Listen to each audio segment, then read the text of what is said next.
Alright, so out of the PSP, entering the PS3.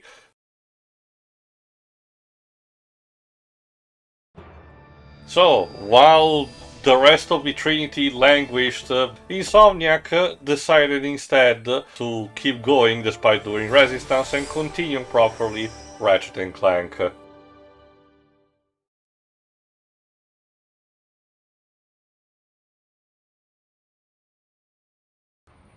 So a lot of things actually have changed. For starters, all the cutscenes and the menus you can see are in 30 FPS. The game still actually retains a 60 FPS status, but it's a soft one. Think of it the equivalent of a performance mode game on PS5, for example, where the resolution gets lowered a bit because of that.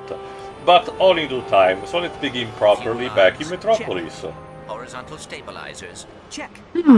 Something seems a little different, and no, I don't just mean Ratchet's outfit. Or his face. I mean the potato face. Onto that pedway overpass and slingshot right up to Ratchet. The thrusters are fine, Clank. See? Hey, Don't worry. It's by the way, Clank, I had this weird dream where I was possessed by a tiara and got framed for a crime, and your Agent Clank thing was actually real. Situation here at the Planetary Defense Center. Nothing I can't handle, mind you. Just a few thousand heavily armed robotic commandos. But I figured, hey, if you were in the neighborhood, maybe. Sure you are, Quark. Sure you are. Wow, Quark must be so humble as to be requesting assistance from us this early. Sure, this is functioning properly. You worry too much. Planetary Defense Center. Okay, come on, Ratchet. The best mechanic Ratchet in knows his tech Belgium, better. by the way. Again, the tone immediately signals you that something is different, and the games want to aim a bit less, it's still there, but a bit less at the corporate satire, instead aiming at the more musical nature of the future, click for kids, which infamously sparked many gaming journalists starting to say, that playing this game is like playing an interactive Pixar movie, which is such a buzzword of a term. Now, I want to try and be a little bit fair. Ratchet and Clank, as you hinted at, was one of the few survivors of Sony's more cartoony IPs to even make it into the PS3 era. Like, poor Jak and Daxter. Jesus Christ. Yeah. But I digress. Like, okay, I can kind of get what Insomniac were going for at the start of what is now dubbed as the Pixar era of Ratchet and Clank. Like, okay, they were taking them into a whole new generation where the emphasis was polish up the graphics more, show how great it can look. But Ratchet and Clank was more of our cartoony stuff, and as you can imagine, a transition into a more high-def or realistic art style would be jarring, to say the least. So, I can kind of get what they were going for at first. Take inspiration from Pixar, who were becoming the masters of CGI rendering around the time in media. So, I will give them credit. At the start, it was not the worst idea. You can change the code radio, but first let me also do this, because, yes, PS3, so let me turn this shit off. And nothing of value was lost. Kudos to Insomniac for giving that option. Well, but that's yeah, the thing, no. Jova. In the early, again, it's documented by everyone. The 6-axis is one of those, not invention, because as documented by Cadicarus, it was a thing even on the PS1, believe it or not, with the boil controller. But the on PS3 iterations of the 6-axis was something that, while Sony kept, they really regretted having it be a heavy feature for the early years of the PS3 and banking a couple of games on that. Because one thing that they did immediately quickly was to either remove the features or patch out games so that they could actually give you the option to turn off motion controls, like what happened, for example, with Lair and Heavenly Sword, as we also I was about to say, shame it came a little too late to save Layers' reputation. Again, and to be yeah. fair, unlike with the Kinect on Microsoft, Sony did not completely left behind the 6-axis. It's still being used to this day on the PS5, just being called the motion sensor, I think it's called properly, just renamed, and it's not as intrusive as it used to be. I will give it that. I will say this, I think what also helped the PS5 version is, well, that the motion detection doesn't suck as much as the 6-axis. Like, granted, I didn't own a PS3, but anytime I did play on a PS3 at a friend's with the 6-axis, it never seemed to work well enough, or at least work in a way that didn't feel cumbersome. It just felt very, very awkward, in a way of, you having to awkwardly move this entire thing. Why? Because Nintendo was actually banking on the Wii, with its motion controls.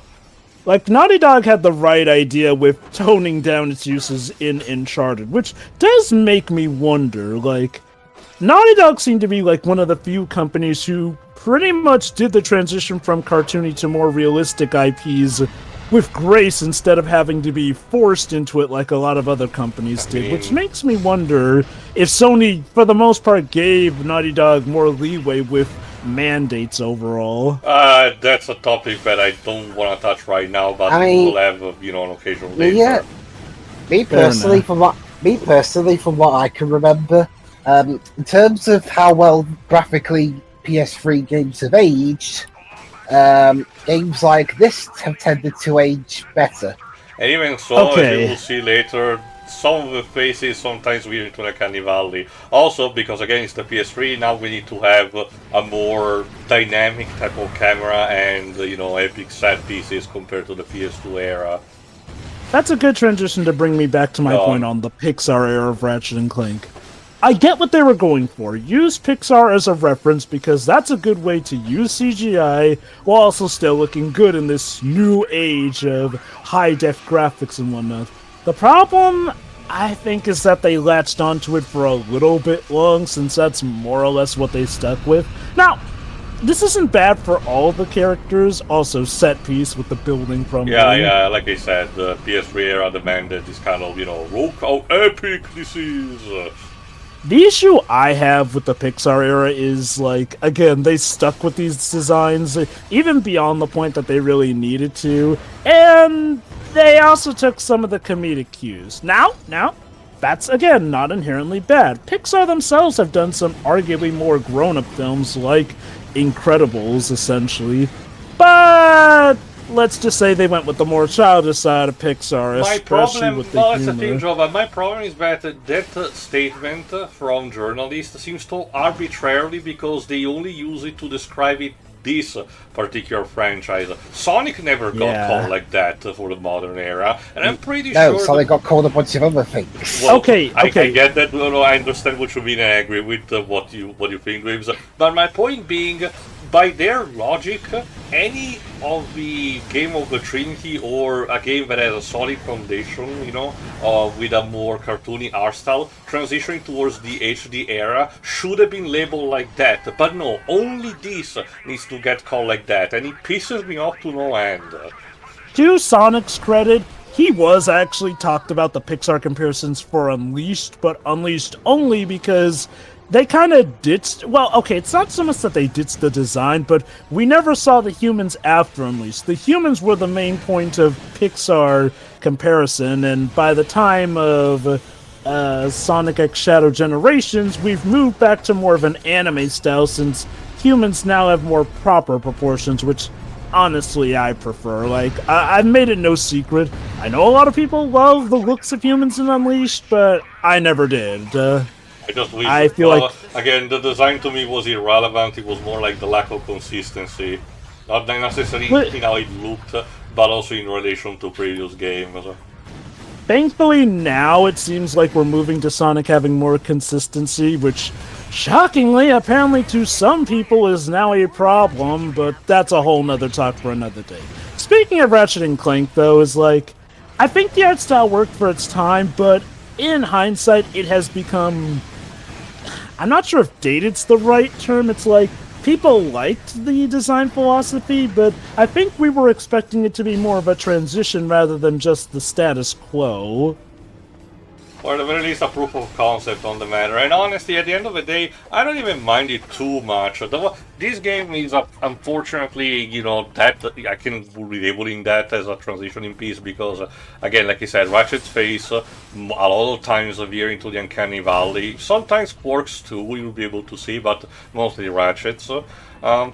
But for the games after this, you know, Cracking Time, Nexus, and so on, they did refine it for the most part. Again, like I said, it's not so much of a matter of what the actual product is, but mostly on how it, not marketing even, but, you know, specifically the journalist part of the audience decided to label it, and how, you know, Sony's teams, in this case Insomniac, just decided to roll with it instead of actually, you know, demanding, you know, a bit of a better type of definition. It's a bit similar to how, you know, the modern God of War games, the one of the Norse saga, have a deep respect and, you know, integral part of the lore of the Greek these Greek saga events, you know, between being referenced, being told, analyzed, and actually, you know, show respect towards.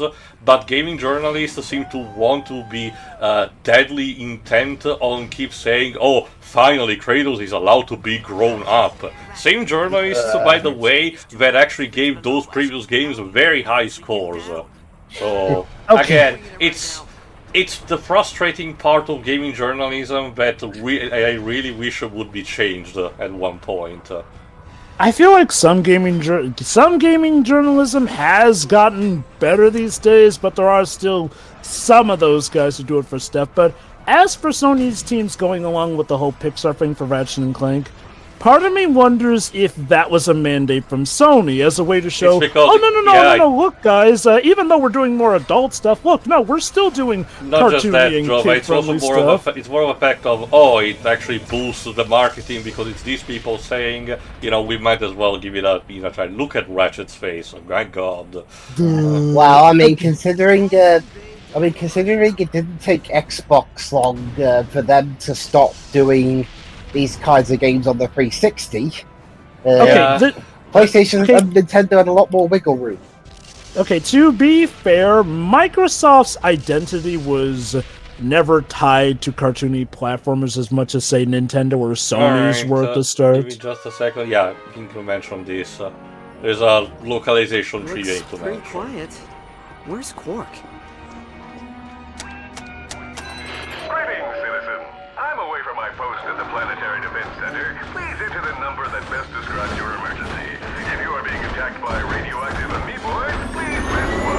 If you've been ingested by a mutant space eel, please press 2.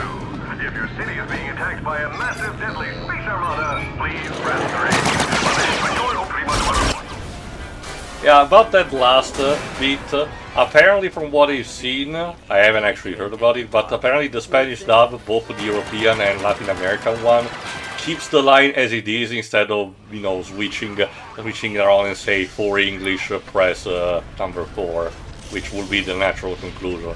Also, speaking of Sonic, here's again the sad piece of, you know, grinding rails and having to avoid the robots shooting at you. You know, it's a good job Ratchet and Clank was never known for momentum-based platform, because then they'd be asking, how is he still moving on a rail with no downward momentum or anything? That's Don't the shoes basically help with that? Yeah, you can easily dismiss it as the boots, you know, the grinding boots actually do the job. Like, honestly, you'd be better off asking, how do the guardrails still hover in place when they're broken? But I digress. Space. But yeah, no, like, to give Microsoft some credit, their identity was arguably more so with the realistic, oh, this ain't just your old kids games here and there. Like, keep in mind, see, Sony had Crash, Nintendo had we're about to actually have our villains introduced, and something tells me that the writer, the new writer putting this Todd Jr. Fixman, probably abbreviated TJ, was at least a fan of the Spyro games, because for the main villain of this game we have the Ripto equivalent, you know, a small creature with a Napoleon complex that is absolutely racist towards the species of our protagonist. Is he voiced by Greg Berger too? No. And you are? I forgot the name of his VA, but he has been doing stuff to this day. He does have the same body structure as Ripto, yeah. Well, he's a bit weak. Instead of having a magic scepter, he's just having a commanding aura. Your name's Percival? And also to his Also, credit, that's not a bad name, Ratchet. Come on. like, now if it were something like Periwinkle, I could get that being something to laugh at, but... Nah, the name seems natural enough. Which does make me wonder if this is them kind of leaning more into the comedic stuff. Like, now, I had already talked about how the PSP games sort of seem to lean into more of the comedic stuff rather than with the spice and edge of the original trilogy, but to their credit, that was a different team doing it. This is supposedly the same team who did the Well, original it's worth trilogy, now noting doing that, more at humorous. least credit-wise, TJ Fixman apparently never did anything important to be credited for this. As for who voices this fellow, it's Andy Morris. One of his A more guy who's- recent role was the character conductor in World of Final Fantasy. So his most recent role was playing a sentient cactus. Yes. Why not? Anyway, that's it for the intro. Again, as it's custom with a lot of these games, Metropolis serves only to be the intro. So tune in for the next part, where we properly landed on our very first major level to deal with. See ya. See ya. Yeah.